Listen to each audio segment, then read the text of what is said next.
Bem-vindo ao Fala Português. Aqui você escuta, lê e aprende a falar português com histórias simples.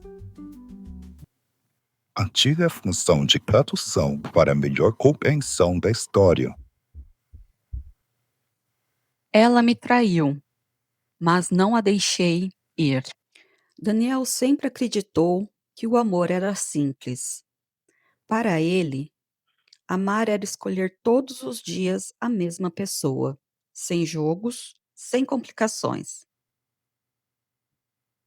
Quando conheceu Lívia na faculdade, em um corredor qualquer, entre uma aula e outra, ele teve aquela certeza silenciosa, que raramente se explica. É ela. Lívia ria fácil, falava com brilhos nos olhos e tinha uma leveza que fazia o mundo parecer mais gentil. Dividiram provas, inseguranças, sonhos e planos.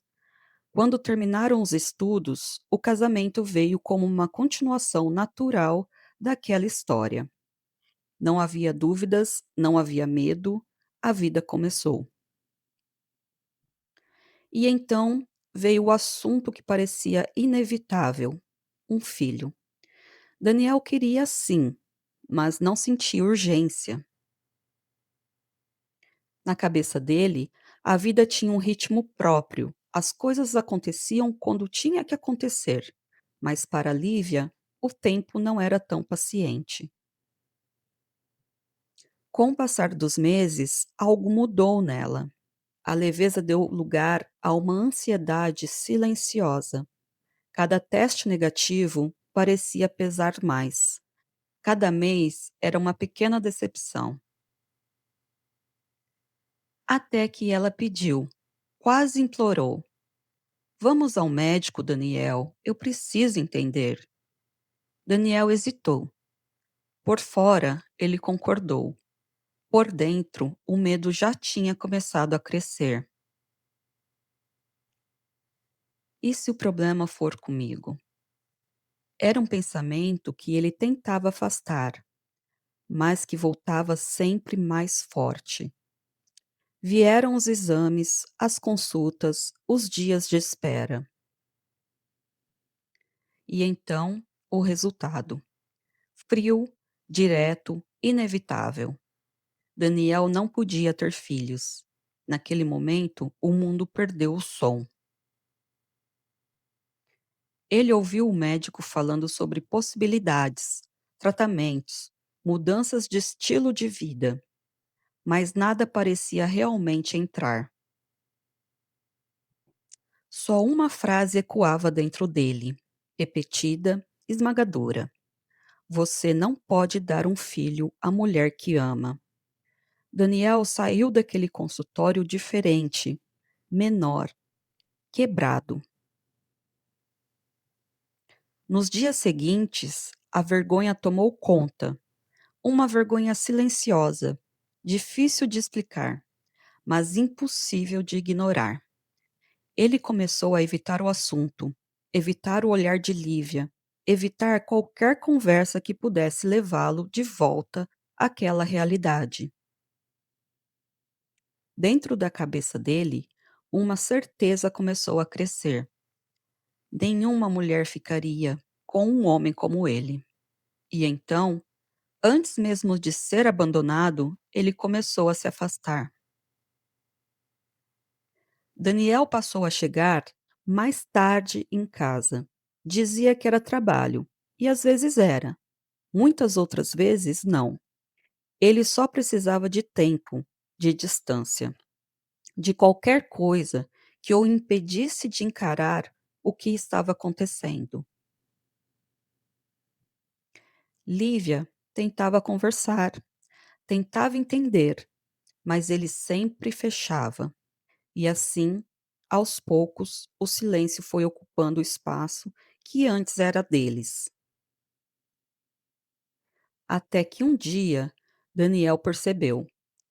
Percebeu que não era só o problema, não era só o diagnóstico, Ele estava perdendo o casamento, e isso ele não podia aceitar.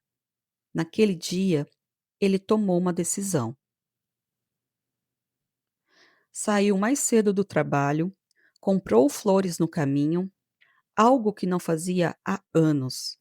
Ensaiou palavras na cabeça. Queria pedir desculpas. Queria dizer que ainda a amava. Queria tentar de novo. Chovia muito, uma chuva forte, pesada, daquelas que tornam tudo mais lento e mais silencioso ao mesmo tempo. Quando se aproximou de casa, Daniel viu um carro estacionado na frente da casa. Mas algo estava estranho. Lívia estava dentro do carro, mas não estava sozinha. O coração dele apertou antes mesmo de entender. E então ele viu Lívia beijando outro homem. O tempo parou. Daniel não gritou, não correu, não perguntou nada.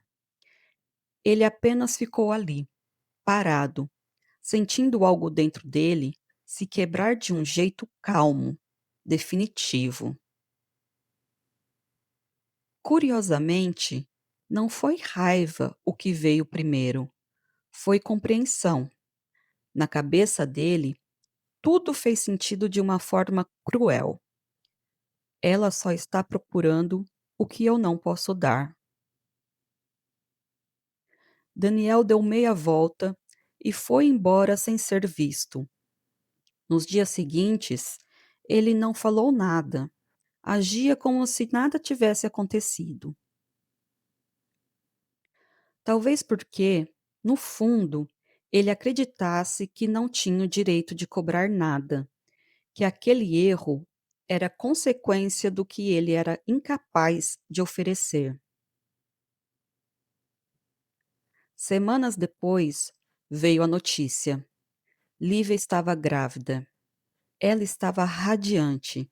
Os olhos brilhavam como há muito tempo não brilhavam. Havia uma felicidade verdadeira, quase inocente. Ela falava dos sintomas, dos planos, do futuro. Daniel sorria, concordava, apoiava. Mas, por dentro, ele já tinha tirado sua própria conclusão: o filho não é meu. E ainda assim, ele decidiu ficar, porque amava Lívia. Porque, apesar de tudo, não conseguia imaginar a vida sem ela. E porque, de alguma forma, queria dar a ela aquilo que sempre desejou, mesmo que não fosse dele. O tempo passou, a gravidez avançou. E então, Fernando nasceu. No hospital, quando colocaram o bebê nos braços de Lívia, ela chorou. Um choro puro, cheio de amor. Daniel estava ao lado, observando em silêncio. Quando chegou sua vez de segurar o bebê, ele hesitou por um segundo. Olhou para aquele rosto pequeno, indefeso, inocente. Para o mundo, Fernando era o milagre do casal. Para Daniel, Fernando era a prova silenciosa de tudo o que ele não podia ser. Mesmo assim, ele o segurou com cuidado. E naquele momento, algo inesperado aconteceu. Não foi rejeição, não foi dor, foi um começo, confuso, mas real, de carinho. Alguns dias depois, Daniel contou tudo para sua mãe. Sentados na cozinha, em uma conversa baixa, quase sussurrada, ele falou sobre o exame, sobre a chuva, sobre o beijo que viu.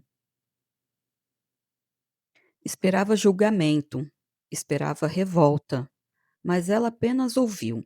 E no final, disse com calma: Deixe isso quieto, meu filho. Viva a sua vida. Daniel entendeu o que aquilo significava. Seguir, mesmo com a dúvida, mesmo com a dor, mesmo com a verdade não dita. E foi isso que ele fez. Ele continuou ao lado de Lívia. Acordava de madrugada, quando Fernando chorava, preparava a mamadeira, cuidava e protegia. E, aos poucos, aprendia a amar aquele menino de uma forma que ele nunca imaginou ser possível. Mas a dor não foi embora. Ela mora em silêncio dentro dele, em cada olhar mais atento, em cada dúvida que ele evitava pensar. Lívia vive o sonho que sempre quis: uma família, um filho, um recomeço. E Daniel vive uma escolha, uma mentira silenciosa, que ele decidiu carregar por amor. Falar português é prática. A gente aprende falando. Até logo!